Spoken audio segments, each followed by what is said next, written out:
Morning, everyone. So, in this video, we're going to talk about Orcs and Goblins. The reason being is I've been playing Warriors for a long time, still enjoy them a lot, but I've tested a lot of things, and I feel pretty comfortable playing them, very comfortable playing them. There's still some things like the Forsaken one I want to test and whatnot, but it's not the same. Like, I've gone through 50 or so Hellmaul games, and I've gone through 50 or so non-Hellmaul games, and it's funny because I've said before, I still feel like there's a lot to learn, especially in matchups and like how to play certain matchups and how to approach certain games. So I've always joked that when I once asked somebody how many games does it take to be ready for ETC, and they told me like 20, and I was like, that seems like not enough at all, and I stand by that now. But you know, ETC is 11 months away. Who knows what the rat is gonna do? So it's time to test other things in my just to get myself because it also benefits me. I have 100 games of Warriors. Um, any games I get on other armies, you kind of see it from their perspective, and sometimes you notice things that situations you can put the enemy in that you didn't know about from the other side, but now that I play, or have tested them, maybe I know better. Whether it's leadership bubbles or like panic checks or weird situations. And I think as you learn other armies, it actually helps you a lot. So I do say knowing your own army is number one, though. Anyway, so how did I come to Orcs? Well, I looked at all the armies and I said, I want two things. I want one that fits my play style, which is I tend to be a little more aggressive, a little more active. Um, I used to play a lot of Dark Elves, and I felt, I comment on what I used to like about them in 8th was they were very fast, they had some shooting, and they had some fighting, but they had a lot of tools to, like, abuse mistakes in the enemy, whether they had super fast cav for vanguarding or flying models to, or shooting, light shooting to, if somebody mispositions something, you can take it out with shooting. Little things like that, where it just felt you had a lot of tools in the toolbox. And so I like that approach to Warhammer, being able to do that. That's why I don't think like shooty dwarves I think are super boring because you're pretty much sitting there and hoping your shooting hits and there's not a lot you can do. So Warriors are on the other side, and I'll say the one thing I kind of complain about Warriors sometimes is they don't have shooting, which is obviously makes sense. I don't know. I guess they're not really that bad. They have good magic, so it kind of makes up for it. But anyway, sorry, that's not the point. So if I had to pick, so I was trying to narrow down armies who I think I would like to play, and I think I came up with beast herds, orcs, ogres, and I kind of had sylvan elves in there, but they were so that was the criteria of like, what would I maybe want to play?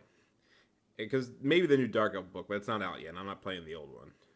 And so the flip side of that was I want something that's I think is strong but not untested, but a little bit unexplored. So that kind of cut out ogres because I mean, listen, it's triple hunter, wild heart, double hunter, normal list with thom mage, big bust, some darts, flavor some monsters in.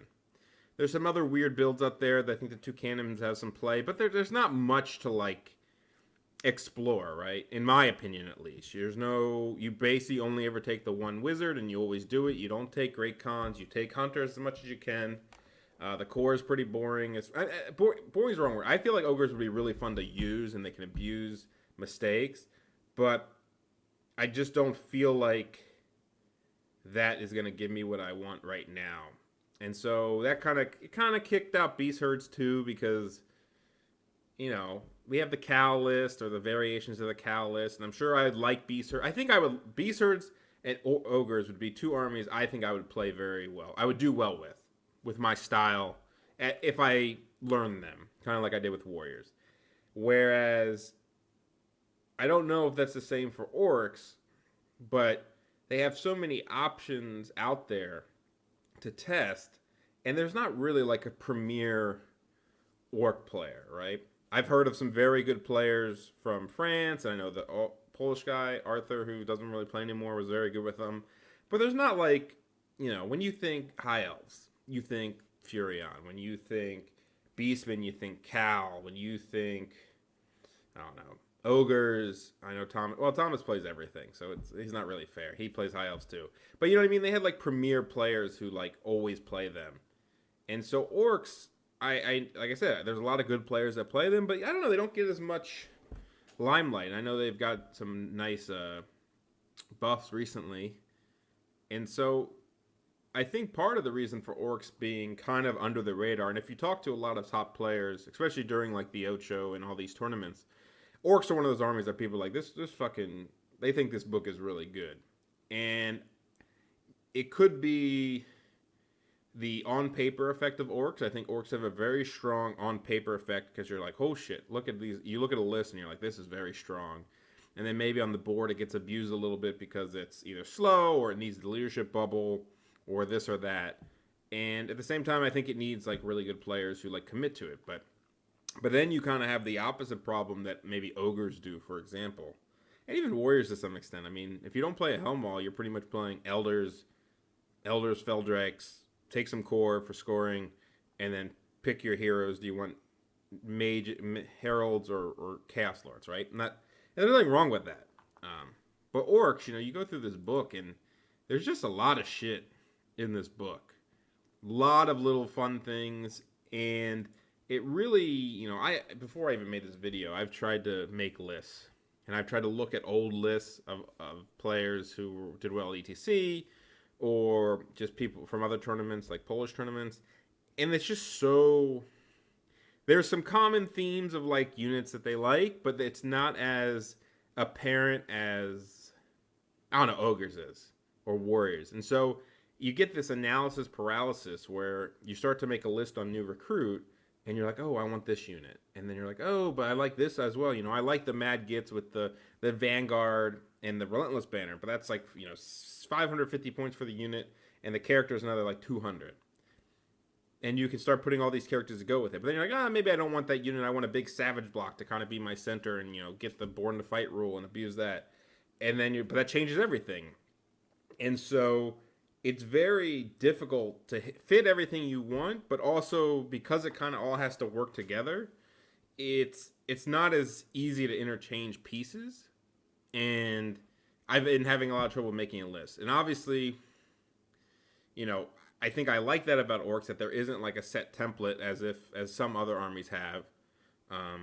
But at the same time, it makes it more annoying. So one of the reasons I loved orcs was it actually stops me from doing the one thing I like to do when I play a new army, which is take a good list that works, copy it, and just play it and get better and then modify from there. But that's what I need to do. And I do have a list out there that I'm thinking about. I basically stole an old Polish list from Arthur, the guy who's like super good with them, and I modified it to be on the new points and added some more flair of my own. But I feel like you do need to just play a list that you know is decent and then adapt from there. You can sit on new recruit forever with orcs and just keep changing things. So why do I think orcs are pretty good? I'm not going to go through every unit in the book right now. Maybe as I play them more, sort of like I did with warriors, where I have more commentary on, oh, I think this is the best magic setup, or I think this is the best scoring setup. I'm just going to quickly go through orcs and kind of just give some initial thoughts. So Warcry, one of the best army-wide special rules, probably second to Primal Fury of Beastmen. I can't think of other ones that maybe I think are better. But Warcry is just one of those things that the army has it, but you don't think about it when you see a list, right? I mean, people who play orcs know, but just being able to go one turn where every model in your army gets Swift Stride and +1 advance rate and +2 march is really big. Now, some of the lists I've made have a lot of Swift Stride already, so they don't get extra Swift Stride. But just +1 move for one turn, just the threat of it, or even like your big Pharaoh Orc block could now be, you can turn from movement 5 with Banner of Speed to movement 6 Swift Stride, which is a big difference. And so the enemy always has to respect that potential. So now, when your block is movement 5, average charge is 7, that's a 12, you can say. Maybe safe, So if you put them 12 away, you're like, okay, 44% chance they miss it or something like that. But you turn on Warcry and you have to plan for it because now they move 6 with Swift Stride, they need a 6 Swift Stride, which is like 70% chance to make it, right? Besides 50. So it's that little bit of respect that they have to give to this that can be super big. It makes giants better. It makes a lot of things in the army, the potential just so much faster. So great special rule. They have a lot of variety here with, insignificant Stratoforce and, Born to Fight, Frenzy, Battle Focus. You tend to see more Feral Orcs because Frenzy is a downside, but Fearless is always good for a low leadership army or potentially low leadership army, and Battle Focus is super skewy and good. We're not going to go through all these. Born to Fight is a really annoying special rule to fight against, I think, because you get units of orcs, let's say savages, right? Just normal savages with spears. I kind of like the spear ones. And all of a sudden, they're strength 4, AP 3 when you charge them because of the spear. And they're always strength 4 until they lose steadfast. But you have 30 some of them, you don't really lose steadfast on top of the buffs they can get. And they're a core unit. They're just super fighty core unit with battle focus. And I don't know. It just seems really good. You get black orcs that have strength 7 with great weapons until they lose their steadfast. You get giants that have strength 7 to start with, or strength 7 with the club until they lose their steadfast. It's just really like obnoxious and really annoying to play against. I think one advantage orcs have kind of in the meta is a lot of bodies that can potentially put out a lot of high strength attacks. You have Nashers, Black Orcs, and Savages core even for example, where they just have a lot of attacks and a lot of bodies. And you think of a big Savage block, and you think of maybe my Warriors army, for example, is we don't have. The most common thing I do to deal with that is I like jam a Herald in there and give myself like 2 ways to heal and just hopefully and stubborn and try not to die. But if you really think about it, like that's in a really obnoxious army like unit for some of these armies that run a big single models, and Orcs can run their own single models to help counter, they're not just stuck with that. But sometimes these elite armies have trouble with super big blocks of toughness for Orcs. So I will say that I'm a little bit more on the side of, because I think Orcs have a lot of variety, on the side of like only a couple big units and then like monsters to kind of support it. I'm not like this whole I'm going to run 20 infantry units, but you never know. It's an option. So I really like that. They have random things like Venomous Fangs, which is D3 wounds. Another comment I want to make is one reason I don't think they're as popular is I think there's a little bit of holdover from 8th edition, even though that was a long ago, where they were really like a fluff man's army, where the people who like to yell WOG at tournaments and shit like that used to play them. And it's not the case anymore. They lost animosity. They don't have, like, if you look through this book, they don't have any of that bullshit, like, they're a lot more controlled. They have stupidity on trolls, sure. But they're not like they were before, where your chaff was randomly going to fail animosity and charge your own unit. Like, that's all gone. It's only upside now. It's kind of like Skaven, but not as bad. Because Skaven, like, they're like, oh, we're going to make them wacky, and they're going to do millions of wounds with AP 10, but on the downside, they might kill a slave or two.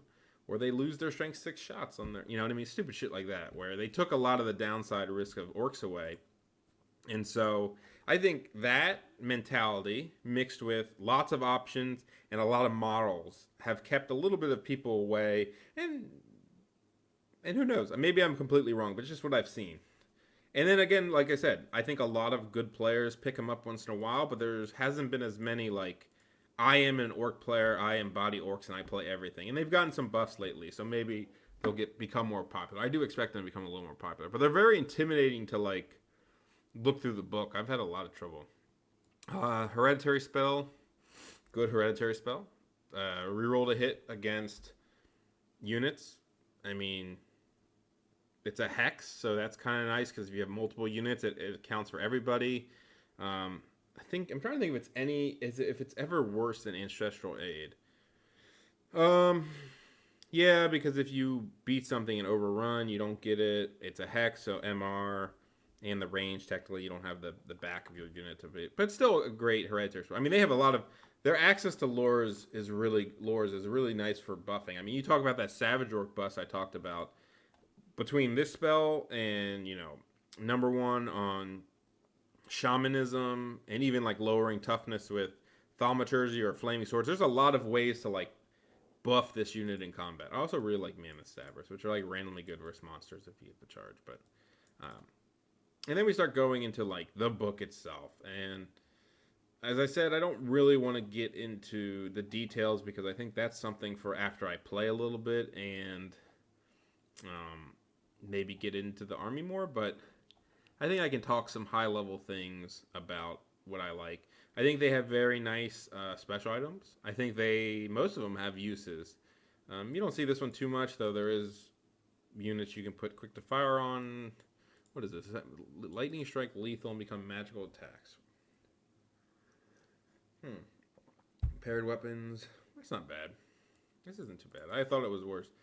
They almost have a lot of like items that can actually be used. I actually really like this one. The Troll Ale Flask. But yeah. Omen, Apocalypse. Their items are definitely cooler than the Chaos ones. And I really only have Warriors to compare it to because that's all I play. This one has a lot of uses, I'd say. Oh, you can take Crown of the Cavern King on not a Goblin, but it only really works on Goblins. It's just kind of... I think there's a lot of uses. There's a lot of plays you can make with this thing, for sure. Their characters have variety. I think their biggest variety in characters comes from their mount options. They can get a lot of very cheap and interesting cowboys. Whether it's... you can get 1-up save goblins on spiders. On the Huntsman spiders that have... What are the Huntsman spiders? Their kings are so cheap, right? A goblin, Forest Goblin King on a Huntsman Spider is 180 points. I think it's like 300 some points to have like... You'll have, 4 strength 4 plus the mount. Maybe you give him Hero's Heart is not bad. Or Shieldbreaker is actually pretty good on him. Because he's 4 strength 4 with poison and AP 10. And you can have a 1-up rerollable save. So he's a solid cowboy for sure. Because he's on the Scuddler, not the Scuddler, the Huntsman is +2, so you can have Assault. And, nothing wrong with this model right there for 300 points. You have the Goblin Chiefs on the Cave Gnashers, which doesn't really care about bouncers, but they're hard target, which is annoying. They have 3 HP, they fly. So, for 150 points, if you give them a Lance, they're only going to have a 4-up save. That's fine. 4-up save. Resistance of a chief is 3. It's even 4. 2 HP becomes 3 HP. The Cave Gnashers are pretty cool. And it has 3 strength. Basically, when the model charges, it has 1 impact to the strength 6 and 3 strength 6 attacks. Only offense 4/4.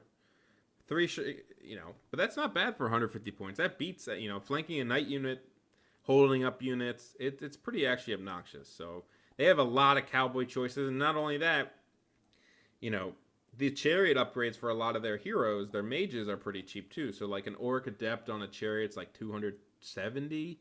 But it's a toughness 5 chariot with 4 wounds and you get an Adept. And the Adept it has Born to Fight.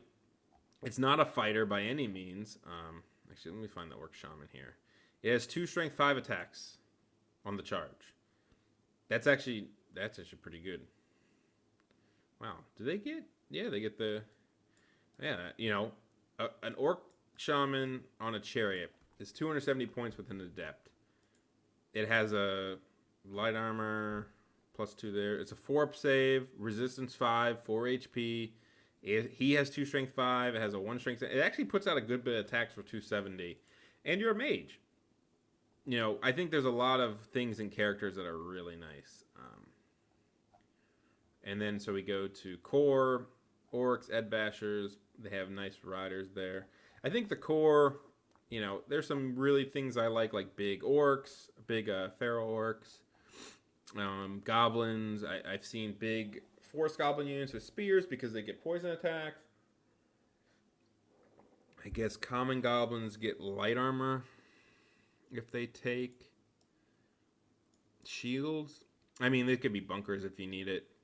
I don't really I don't even know what shady gets do, but probably is not something. But like cave goblins, if you want to do the mad gits, which are pretty cool, that's a whole other like style of like vanguarding for mad gits. I think it's good. I think it's always that. It's one of those things that you have to respect. So you might not always get the most use out of it, but the fact that it's there, people don't want their main unit taking 3d6 strength 5 AP3. They just don't. And now it costs 500 points to do it, so it's not free, but I don't know. It's a cool option to have. I think in your core, you basically want to get your scoring out of it, or at least a lot of your scoring out of it.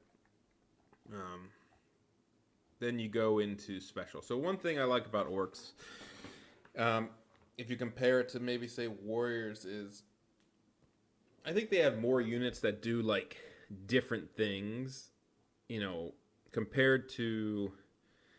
We've talked about this, right? The Herald and the Forsaken one and maybe the Wretched ones are kind of unique in their own way, but Giants versus Elders and Chosen Chariots versus Warrior Chariots are just better versions of it for more points.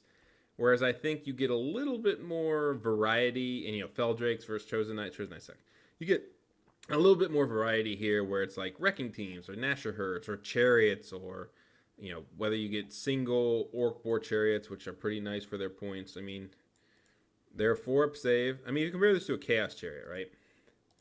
They have a 3-up versus a 4-up save, same HP. When they charge, they both get the same strength impact hits. I have 4 strength 5 on a Warrior Chariot. This has 2 strength 7 and 2 strength 5. And then you have 2 AP0 horses. So this, if you kind of don't count offense, actually is stronger on the charge. And now it doesn't survive as well. It doesn't have Discipline 8 with rerolls and panic. It has, but it's an 80 some points less. But single models with potential to kill things is always pretty nice. Mounted Ed Bashers are pretty good. There's just a lot of units to choose from. Trolls, I think, have play. They're pretty interesting to me. Grotlings, they're all unique and there's a lot to go through and try. Like, I think scrap wagons feel like they should be okay, right, for their points. Maybe it's hard to find the 80 points for them when you could take like a chaff unit or upgrade it to a chariot that actually goes where you want it to. But a 3d6 random mover that does this kind of impact hits, you don't want to be hit by it by any means. And then you come into their shooting. Not too much shooting in an orc list, but enough to make you respect it potentially. Skewers are not bad for 90 points, though they don't hit very often. Again, people have to respect them, Greenhide catapults. I know the Git launchers went up in points.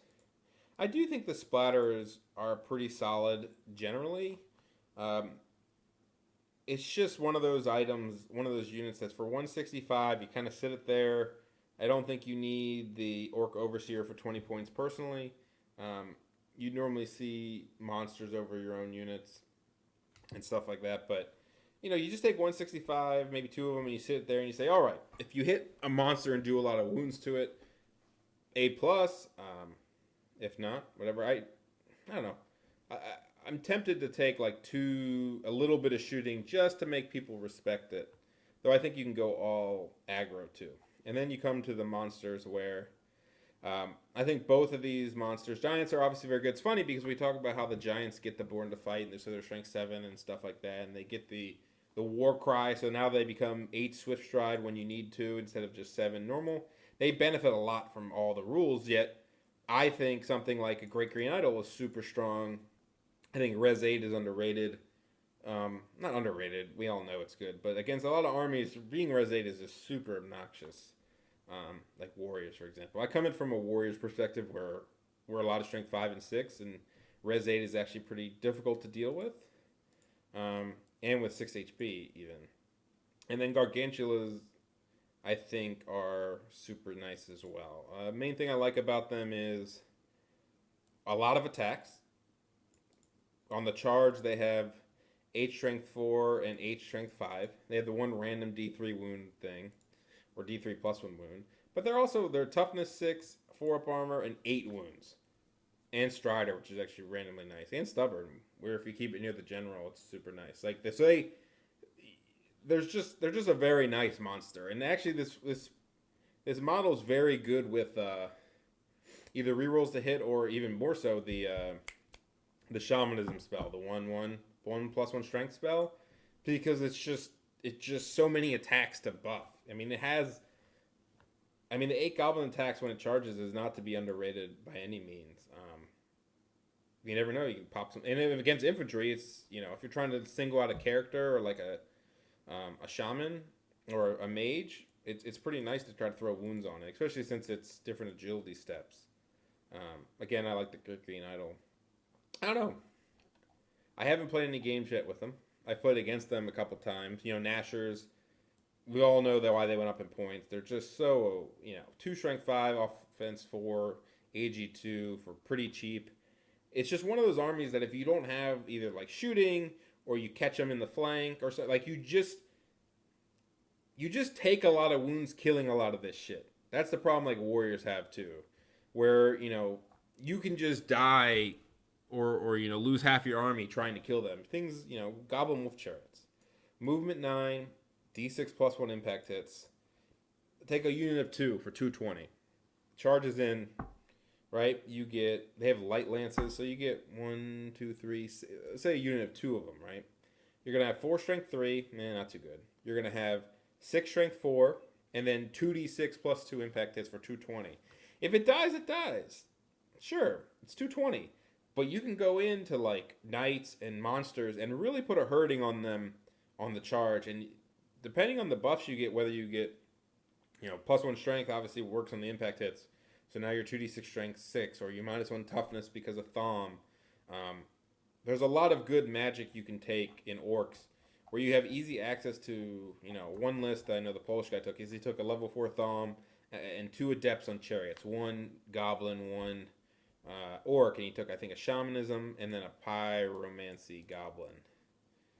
And so he's sitting at 8 spells with a mix of damage, Comet, buffs, and so depending on what you need, you can take a lot of buffs or you can take a lot of damage spells, and maybe you sit there with 2 war machines and all these long charges, and you kind of sit there if you need to, or you need to run at them, you go at them. So yeah, that's my initial. I just think Orcs have a lot of potential, and I could play them, and maybe I'm just like, man, it's just I didn't get the options I wanted. Maybe it didn't feel as good as I thought, but they definitely feel like they're on the cusp of being very good. And I know in team events especially, they might not be the army that pushes across the board and gets you 100 points, but they're definitely an army that when I've seen good Orc players in team events, it's just it's so hard to pair versus them. No one really wants to play versus them that much. No one's like, oh my god, I so want to play against Orcs. And at the same time, maybe it's the opposite too, where they don't have a lot of matchups where you're like, oh my god, I really want to play, as the Orc player, I really want to play against this army. So what it lets you do is kind of say, I'm going to put them out, or I'm going to put them up against anything, and we're going to have a game of it. So that's where I'm really curious if a top end player uses them consistently and gets really good with them. Is there something there? That's my biggest question. We all know there's something there with demons and warriors and high elves and vermins, for example. But this is one a little more unexplored, except for the couple people who I see once in a while who are good players who are playing them. So this is the first video about Orcs, and I'm going to be using them for the Blitz.